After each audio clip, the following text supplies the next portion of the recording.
Welcome back to રસોઈ show. એક dessert થી તમારું મન નહીં જ ભરાય હોય તો લેટ્સ લર્ન અનધર વન. તો બારુબેન, બીજું કયું ડેઝર્ટ છે? ચોકો પિસ્તાચિયો પાઈ બીજું બનાવીશું આપણે. ચોકો પિસ્તાચિયો પાઈ. આગળ આપણે બદામ ને અખરોટનો ઉપયોગ કર્યો, આમાં પિસ્તાનો ઉપયોગ કરીને બનાવીશું. ઓકે, ને પાઈ છે. પાઈ છે. પાઈ એટલે કેવું ને કે બહુ સરસ એક સિંગલ પીસ જેમ પિઝા હોય છે રીતે પીસીસ કરીને બેક કરીને પહેલા પાઈ બેઝ બનાવવાનો હોય છે, પછી એમાં ફિલિંગ ભરવાનું. અચ્છા, કે સામગ્રી છે માટે? એમાં મેંદો, માર્જરીન અથવા butter, cocoa powder, vanilla essence એ પાઈ માટે જોઈશે, અને ફિલિંગ માટે વ્હાઇટ ચોકલેટ, ક્રીમ ને એસેન્સ. અચ્છા, કેટલી વારમાં બની જાય છે? લગભગ જો પાઈ બેઝ રેડી હોય, પાઈ બેઝ તૈયાર થતા લગભગ 10 થી 15 મિનિટ થાય છે, અને એ ઠંડી થાય પછી અંદર ફિલિંગ ભરતા બીજી 10 મિનિટ. ઓકે, તો ચાલો સ્ટાર્ટ કરીએ. ઓકે, ગેસ ચાલુ કરીશું આપણે. પહેલા સૌથી પહેલા શું બનાવો છો? સૌથી પહેલા આપણે ચોકલેટ મેલ્ટ કરી દઈશું. ઓકે, એક બાઉલની અંદર 2 ટેબલસ્પૂન જેટલું દૂધ લેવાનું, એમાં લગભગ 2 ટેબલસ્પૂન જેટલું કોર્નફ્લોર મેલ્ટ કરીશું. ઓકે,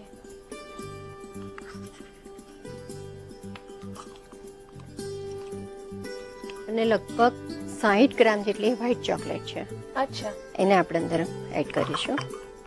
એને દૂધમાં આ રીતે કોર્નફ્લોરમાં મિક્સ કરીને જ લઈએ છીએ. હા, અને એને પછી આપણે ગરમ કરીને સોસ બનાવીશું.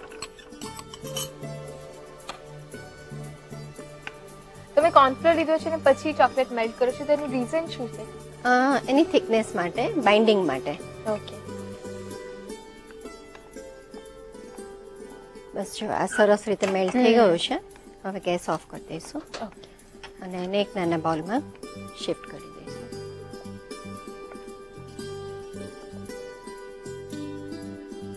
હવે આને ઠંડુ થવા દેવાનું. ત્યાં સુધી આપણે પાઈ બેઝ માટેનું પ્રિપેરેશન કરી દઈએ.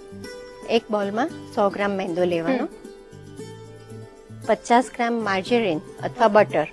જો સોલ્ટી ટેસ્ટ ગમતો હોય તો બટર લેવાનો, નહીં તો પછી માર્જરીન લેવાનું.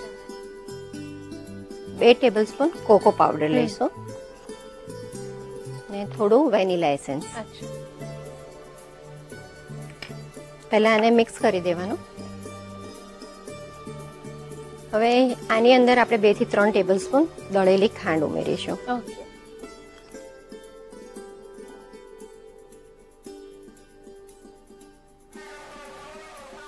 દૂધથી પછી કણિક બાંધી દેવાની. જરૂર પડે તો થોડું બીજું પાણી એડ કરવાનું. દૂધ લઈ શકીએ ખરા? દૂધ પણ લઈ શકાય. કેવી કણક તૈયાર કરીએ છીએ? પરોઠા જેવી, ઇઝીલી વણી શકાય અને બ્રેક ના થઈ જાય. આ પરોઠા જેવી કણક તૈયાર થઈ ગઈ છે. હવે એને આપણે વણી લઈશું. પાટલી પર પહેલા થોડોક મેદો સ્પ્રિંકલ કરીશું અને થોડું વેલણ પર લગાવી દઈશું. ઓકે,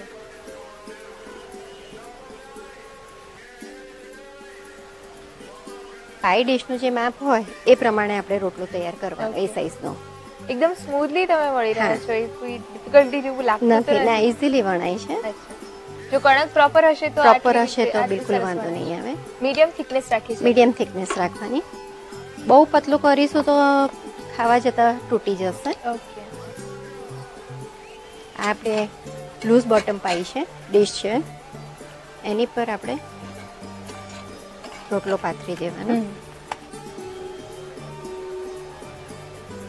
જે મોલ્ડનો શેપ છે એ રીતે એ જ શેપ થશે. પછી ફોકથી આપણે અંદર એને કાણા પાડી દેવાના કે જેથી ફૂલી ના જાય ઓવનમાં મૂકતી વખતે. સાઈડમાં પણ કાણા પાડી દેવાના. પ્રીહીટ કરેલા ઓવનમાં એને બેક કરવા મૂકીશું. કેટલી મિનિટ માટે મૂકીએ છીએ ને ટેમ્પરેચર કેટલું રાખીએ છીએ? 10 થી 15 મિનિટમાં બેક થઈ જશે અને 180 ડિગ્રી પર રાખવાનું.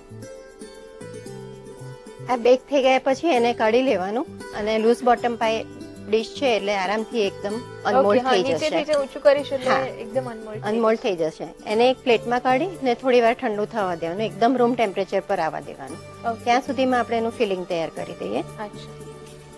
આગળ આપણે જે વ્હાઇટ ચોકલેટ મેલ્ટ કરી એને રૂમ ટેમ્પરેચર પર ઠંડી થઈ ગઈ છે. ઓકે, અને એની અંદર આપણે વ્હીપ ક્રીમ એડ કરીશું. અચ્છા, 100 ગ્રામ જેટલું વ્હીપ ક્રીમ લઈશું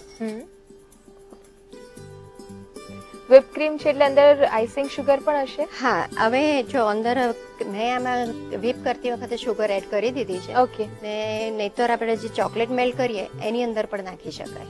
ઓકે. શુગર કેટલી લીધી છે ક્રીમમાં? લગભગ ચોકલેટ છે એટલે સુગર ઓછી જોઈશે, લગભગ 2 થી 3 ટેબલ સ્પૂન. ઓકે. અને ક્રીમ કેટલું જોઈશે? ક્રીમ 100 ગ્રામ. 100 ગ્રામ. એટલે ક્રીમમાં ચોકલેટની પણ સરસ ફ્લેવર આવી જશે.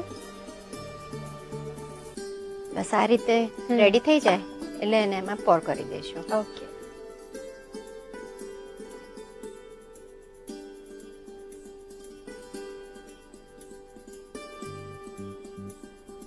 સો ગ્રામ તમે ક્રીમ લીધું છે પણ એમાં આઈસિંગ સુગર એડ કરી છે અને પછી એને whip કરે છે એટલે ક્વોન્ટિટી ડબલ થઈ જશે. ક્રીમ whip કરવાથી ક્વોન્ટિટી એકદમ ડબલ થઈ જશે. હવે એને આપણે ફ્રીઝમાં મૂકી દઈશું.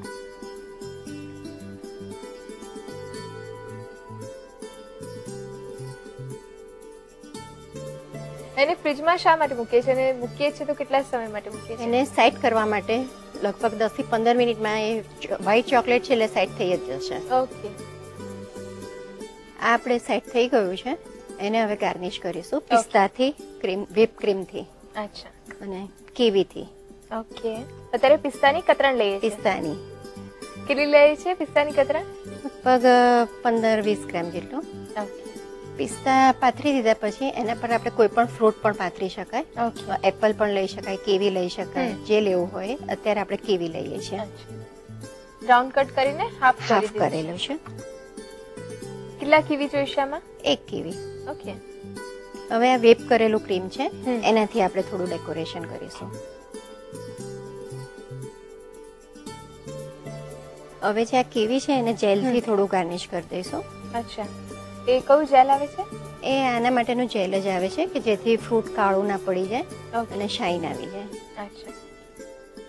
લાસ્ટમાં ચોકલેટ ડેકોરેશનથી એને ડેકોરેટ કરી. તૈયાર છે ચોકો પિસ્તાચિયો પાઈ. એને પીસ કરીને સર્વ થઈ શકશે. આ લગભગ 8 જણને સર્વ થઈ શકશે. ઓકે.